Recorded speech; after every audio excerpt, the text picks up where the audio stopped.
See a participants list. Okay.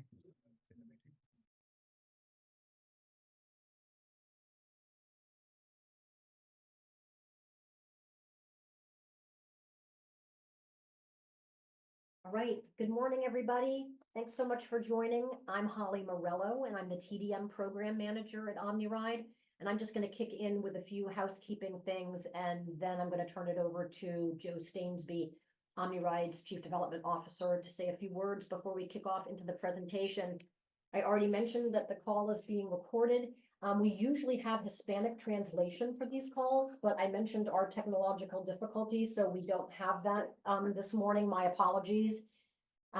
Also wanted to let you folks know that we've got two presentations today. The first from Gabriela Serrato Pena. She is the Community Education Manager at CASA.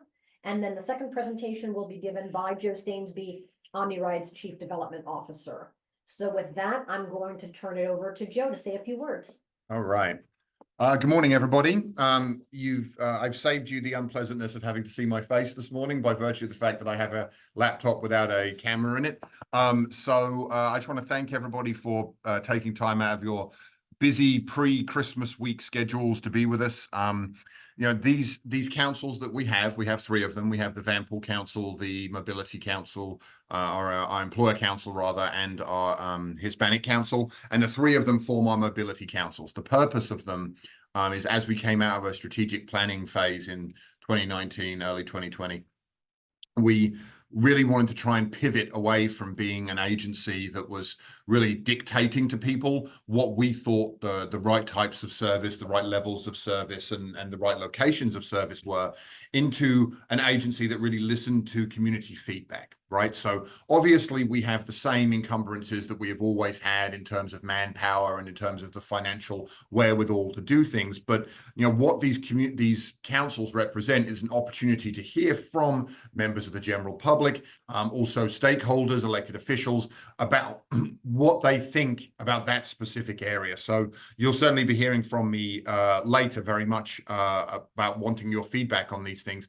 So please don't, you know, sit on your hands and don't not put things into the chat and don't not speak up, because, you know, we really do have the opportunity to kind of influence what the agency does here, and we place a tremendous amount of value on these sessions. So I thank you very much for being here today, and you'll be hearing from me later. So I'll kick it back to Holly. Thank you.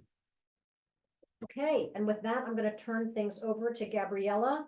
Gabriela, your slides are up, and feel free to kick in whenever you're ready. Okay, thank you so much. Good morning, everyone. My name is Gabriela Serrato. I am CASA's Community Education Manager. And with me, I have Christian Martinez.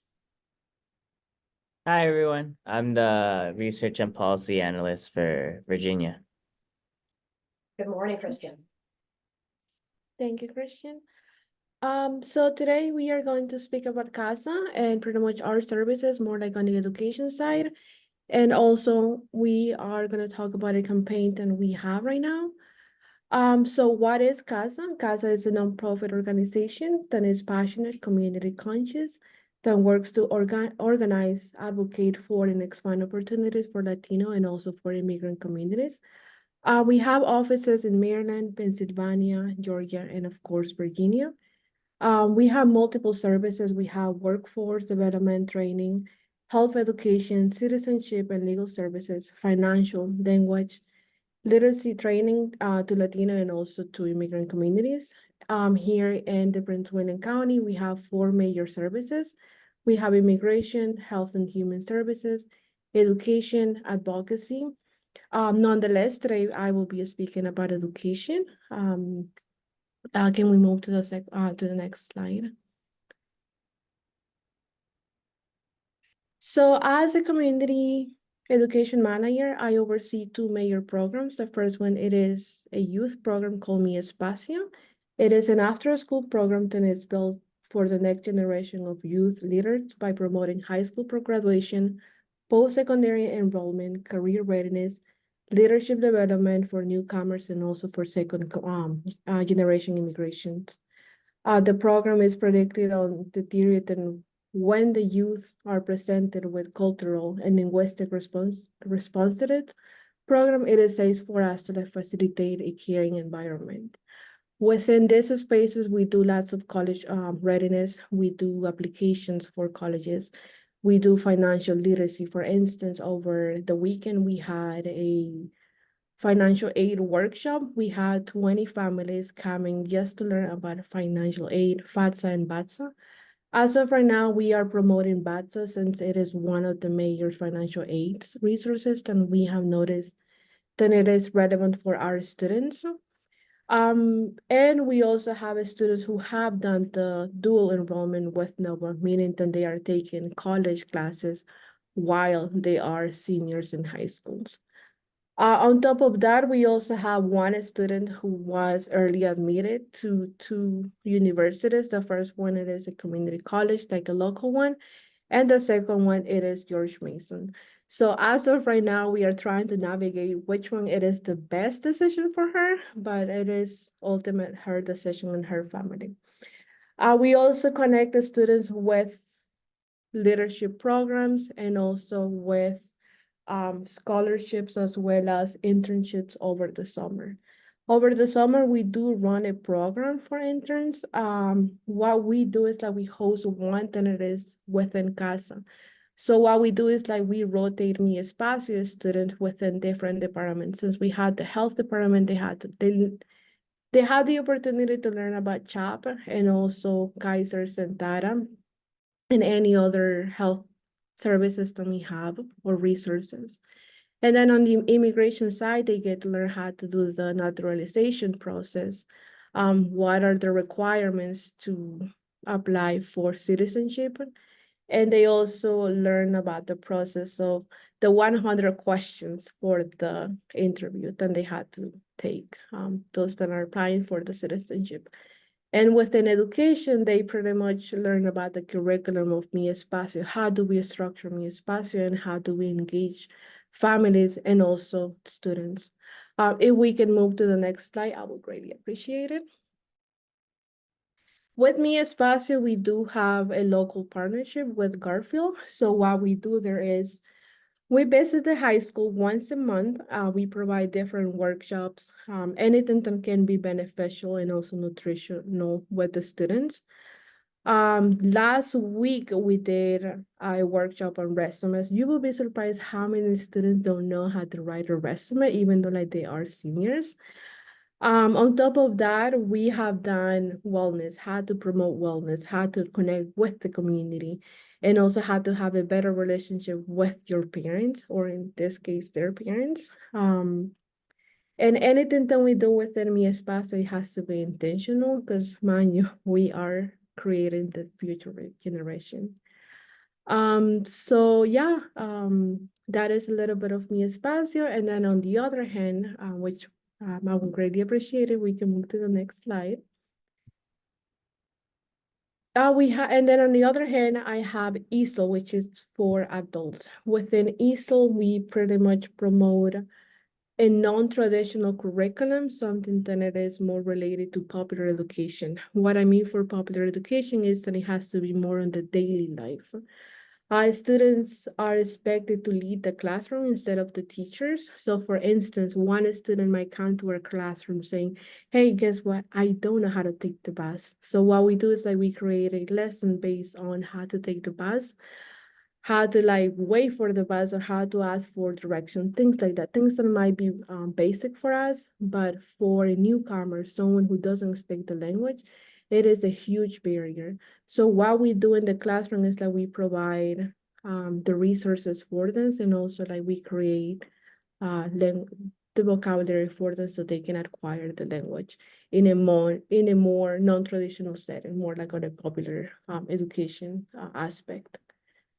Within EASL, we also have other resources. For instance, we connect our EASL students with our programs or our departments. We do once a month workshops on wellness. We invite the HHS department, which is the one that we have. They talk about the resources. For instance, tonight they are going to receive a workshop on health insurance, more like Centara and also for Chapa. And on the previous week, we had a workshop on financial literacy. Some of our students didn't know how to apply to a bank account or have a savings plan. So what we do is that we create those resources, and also we map in a way resources for them. So that's a little bit of my side. And then can we move to the next slide? Give me 1 second, I'm attempting. There we go. Yeah, thank you. So here at CASA, we have 4 different classes. We have basic, we have 1A, 2A, 1B. And we are thinking about like creating another class. But as of right now, like most of our students populations are immigrant, they are Latinos. Now we are receiving a significant number of Afghanistan students. Each class has 20 to 25 students, and the classes are range from 8 weeks. It is from Monday through Tuesday from 7 to 9. And one of the special things about ESOL is that you will see students who wake up at 4 in the morning and they come to our classrooms. They have like a little break just to go to the restaurant, clean up, and be presentable to the classes. So you see lots of stories, people who actually want to change their life or want better opportunities. As of right now, we have 73% of our students who have passed our fall 2 ESOL cycle. In fact, on Thursday, we have our graduation, so that will be amazing for them because they have the opportunity to like celebrate with their families. And yeah, that is on my side. Do we have any questions for education? We don't see anything in the chat.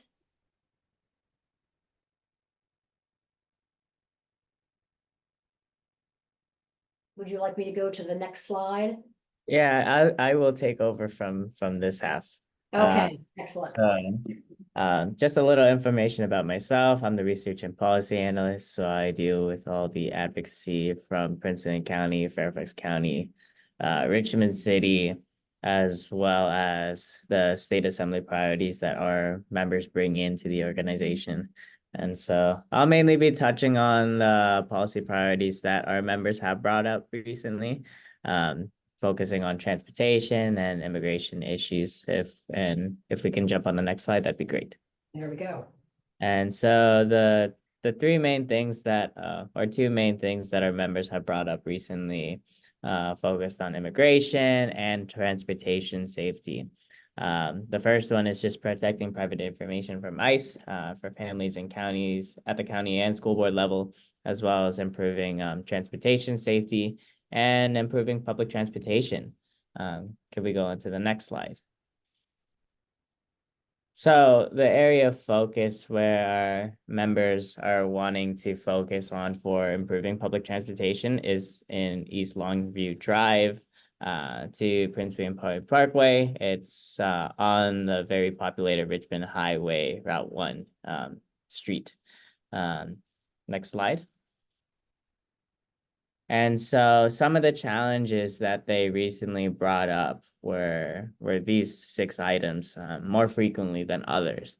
The top one, traffic congestion. It's such a very high populated car area. There's just a lot of traffic there that was just one of the top things that they brought up to us. Whether it was drivers not respecting the speed limits in the area, whether there was no walking or bike trails in that area, signage for pedestrians crossings, traffic lights, as well as just a lot of construction in the area. Those were a lot of the main things we've been hearing from the members. Next slide. And so some of the things that we are looking at addressing in this area include just try to eliminate the traffic crashes that are currently happening on Route 1 and lower the traffic congestion in the area. Also helping trying to see if we can allocate funds for crosswalks and pedestrian walk signs, addressing these families' concerns because there is a school nearby where we are focusing. And so whether it's getting funds for a crosswalk, lights, it would really help address a lot of the things the families are coming up and talking to us, mainly for the safety of their kids, as some of them are walking to school. Bike lanes on Route 1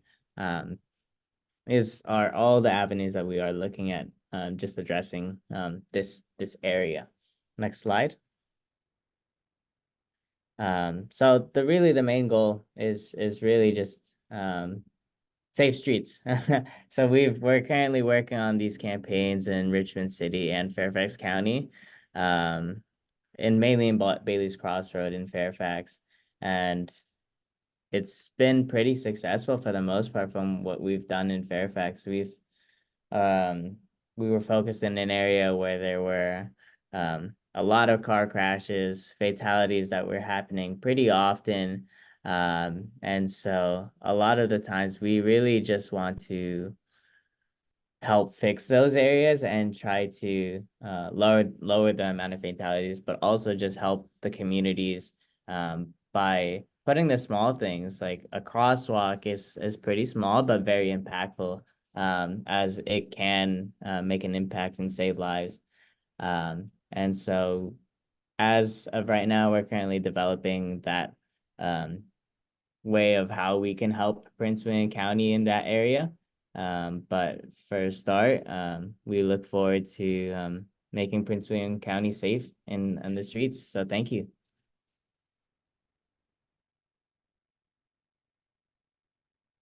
Is that the last slide? Looks to be. Okay, I'll stop sharing and allow Joe to start sharing his presentation, and just thank you both so much. This was very interesting information. And I'm wondering, because a lot of it seems like it would be helpful if you were working with Prince William County DOT. Is that a relationship that you already have and that you're working through? We are currently developing relationships, so any context is always appreciated. Okay, excellent. I'll definitely follow up with you both. And there we go. It looks like Joe is up. All right, good morning, everybody. Hopefully you can hear me okay. So I just to speak a little bit to Christian's previous point. I mean, one of the main things that we do here is to not only kind of garner feedback through these councils for changing our own policies and feeding into our own narrative, but also so that we can facilitate those things like putting you in touch with whether it be Rick Canizales or Paolo Belito or anybody like that in Prince William County planning, because in that particular area that you mentioned there on the map, that is a very high transit usage area for us. And there was a lot of transit orientated development, as the industry would call it, in that area. And certainly for CASA to have a seat at the table there would seem to be completely appropriate. So anything that we can do to facilitate that is something that we would look to do. And that's kind of one of the reasons that we have these meetings in the first place. So that's really great to see. So as I mentioned at the kickoff, we've really been trying to make some inroads with our outreach to the Latino community. And what I'm going to do here is just kind of walk through some of the steps that we've taken this year so that you can see that we're not just, deaf to feedback that we get or resting on our laurels or whatever you want to say. And then just kind of open it also to the floor, either for discussion here in this meeting, or, you have our contact information if anything pings into your mind afterwards, because if you're anything like me, you remember 10 fantastic things right after you've finished doing the meeting. We do not claim to be the people who have all the answers, right? But we do have some bandwidth to be able to attend things and do things, and that's what we're charged with doing. And so any events that people have, or places you think that we should go, things that we should attend, people that we should speak to, these are all things that we're looking to do. So is that coming across? Can you see my? Yes. Okay, wonderful. All right, so So just kind of the starting point for this, and this was actually kind of like the foundation as to why we even really had the Hispanic Council anyway, right? Is that we know from our prior commuter surveys, we actually haven't done a good commuter survey since before COVID, but we basically know that the demographics of Prince William County do not reflect the demographics of people who ride our bus. And any kind of bus service, especially a local bus service, which a good portion of our service is, should reflect the demographics of the county or town in which it resides. And ours does not do that, right? So with the Latino community is very much not riding our buses, generally speaking, especially in areas of very high Latino population. So portions of the Route 1 corridor, portions of Manassas, certain housing developments like Georgetown South, we have buses that go in and around there, and the population just typically doesn't use the bus. So why was that? How could we reach people? How could we seek to improve that? And the pie charts there on the right-hand side there just simply show that, you know, it is Prince William County is a majority minority county. It is. Spanish and Vietnamese are the main spoken languages at home in Prince William County, other than English, of course.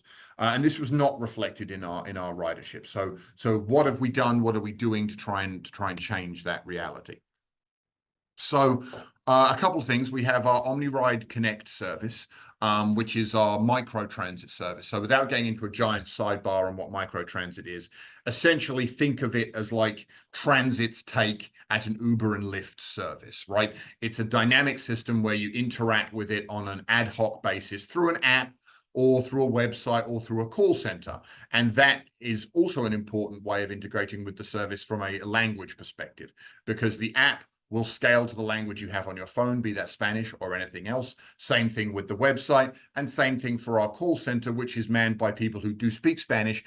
We also have a language line which offers 13 additional languages in addition to Spanish. Vietnamese is one of them. So that's kind of a technological way that we have from interacting with our service that is, you know, better than it used to be. And so it flexes along with people. The service operates in a couple of places over in Manassas Park, for which you see the graphic there, and then also down in the Quantico Dumfries area.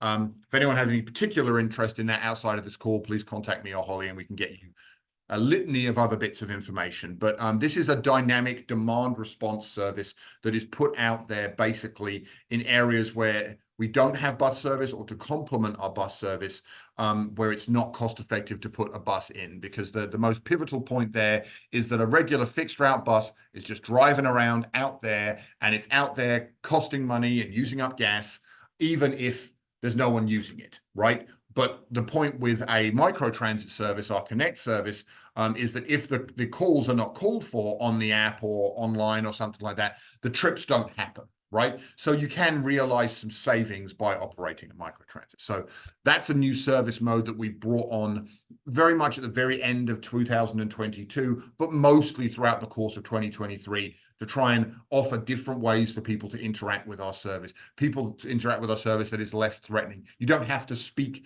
to anybody to be able to use the app or something like that. So we've tried to make that a little bit less threatening. We've also done a bunch of bilingual outreach, and bear with me here. I am going to try and move a bit of a background because it's covering up my slide for me. So we do a bunch of bilingual outreach. We do all our surveys now in English and Spanish. When we did our outreach for the Manassas Park Local 68, which actually became our microtransit zone on the western side, all of that was done in English and Spanish. And that's an important deviation from what we used to do. So we did that as well.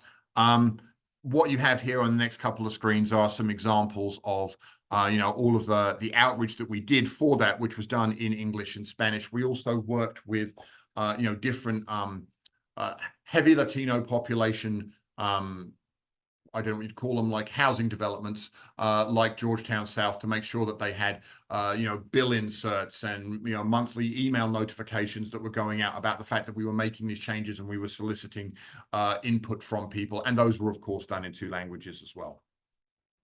All of our schedules are now produced in English and Spanish. And that used to be the case on the local side and not the case on the commuter side. And of course, And that's an obvious problem. And so we fixed that. That was mostly done just to bandwidth and cost. There is obviously a cost involved in proofing and printing all of our schedules in English and Spanish, but it was something that we felt ultimately it was untenable for us to not bear that cost. The picture in the top left there also is a screenshot recently from our website. So we do have Google Translate now fully embedded in our website. So whatever language you interact with your Google Chrome browser in is what language our website will appear in. And the majority of people, that is obviously Spanish, right? So that's functionality that we have added as well. What you see here on this lovely little screen here is a bunch of the, oh, it was so lovely. I went past it in 1 second, but I've gone back to it. So some of the outreach that we've done at like kind of Latino focused events. So when I say the Georgetown Latino Fest, I don't mean the part of DC that irritatingly doesn't have metro service. I mean Georgetown South over in Manassas. They had Latino Fest Community Day. We attended that. We provided the transportation in our bus, which has full Spanish language wrap on it, just to try and make our service a little bit more welcoming to people who maybe don't speak English as their first language. You've also got fearless leader Bob and one of our bilingual staff members, Ivana Baez, in the bottom left down at the Manassas Latino Fest. We are fortunate enough to have a good relationship with a gentleman called Carlos Castro, who owns Todos grocery stores. They have a very large presence in Prince William County, and so we get invited to some of their anniversary events, like that you can see there in the bottom left. We also have the Prince William County Latino Fest, and most recently, we had a big Halloween kind of trunk and treat event that we did at the Americana grocery store right off Route 1. And then I think we also did it at Todos grocery store down in Dale City. And I think that picture is a fantastic one of a little girl dressed up as Wednesday Addams in the middle of that, if I'm seeing that correctly. That was a really great event, and I have to say was staggeringly well attended, right? Like this is going to be, we interacted with hundreds and certainly over 1,000 people between the two locations over the course of that day. It was freakishly warm, which wasn't great for the candy on that day, but it was great for outreach. It was really excellent, and I think almost exclusively kind of targeted the Latino community, and it had a very positive impact, so much so that we'll almost certainly be making that an annual event at this point, because I really don't see a way forward where we could not do it, right? So those are examples of some of the things that we've done this year. All of those things have happened this year, and they're all things that, maybe with the exception of a couple of the Manassas festivals, they're all things that we haven't done previously, that have been specifically targeted to try and target and demystify and de-scarify, if that's a word, which it isn't, the whole ethos of our service, right? Like you can interact with it. It's free in almost all circumstances. You don't have to worry about turning up and not having enough money to ride the bus. A lot of people didn't know that. It's been free for a while, right? It's going to be free at least until next June, because that's when our fiscal year is up.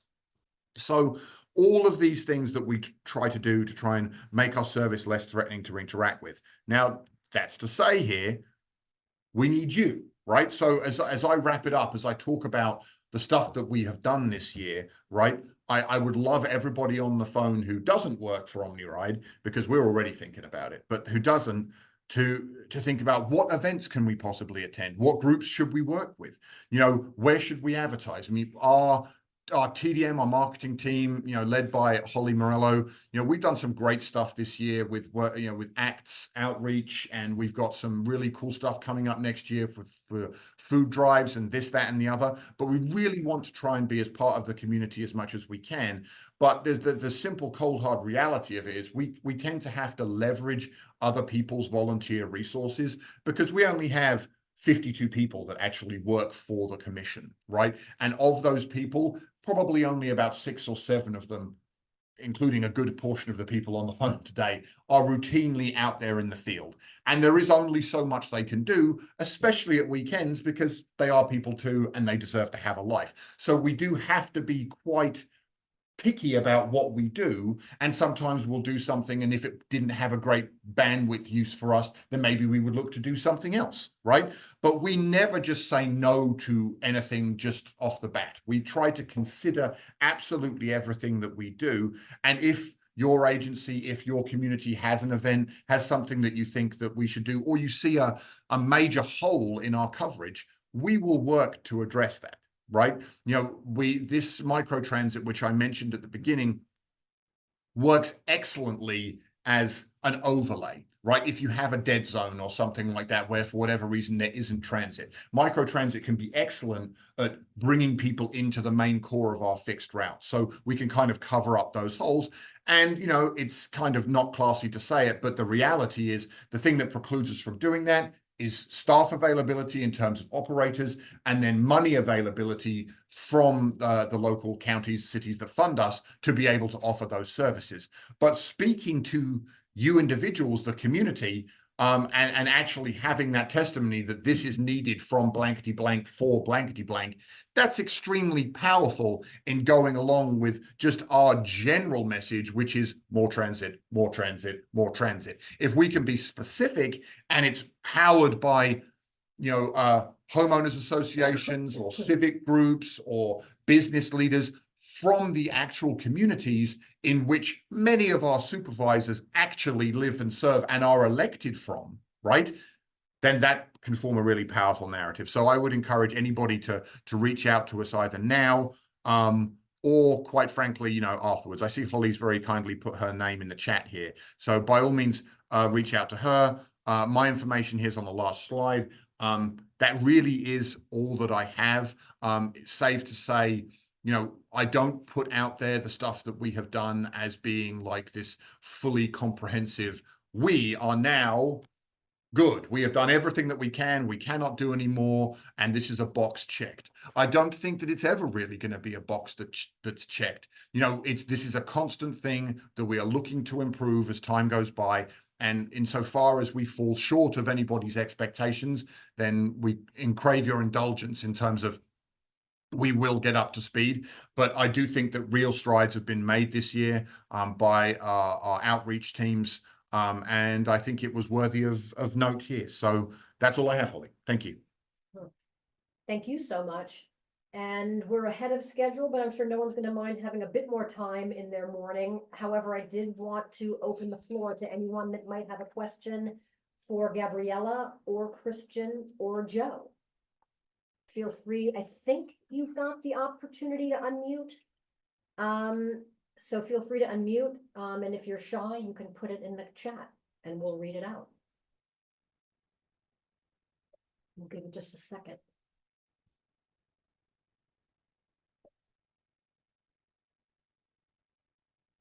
All right, I'm not hearing anything, so I'll just slowly wrap up in case someone does want to unmute and ask something or put anything in the chat. But thank you all so much for joining. We really appreciate the partnership with all the folks on the call, and so much appreciate Gabriella and Christian for your presentations.